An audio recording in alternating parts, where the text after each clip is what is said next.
नमस्कार मित्रमैत्रिणींनो, आज आपण जाणून घेऊया तुमचा जीवनसाथी कोण आहे. सांगा तर बरं, तुमचा खरा जीवनसाथी कोण आहे? आई, बाबा, नवरा, बायको, मुलगा, मुलगी की मित्र? अजिबात नाही.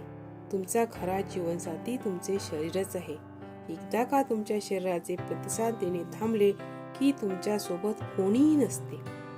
तुम्ही आणि तुमचे शरीर जन्मापासून मरेपर्यंत एकत्र राहता. तुम्ही तुमच्या शरीरासाठी काय करता ते तुमची जबाबदारी आहे आणि ती तुमच्याकडे परत येईल.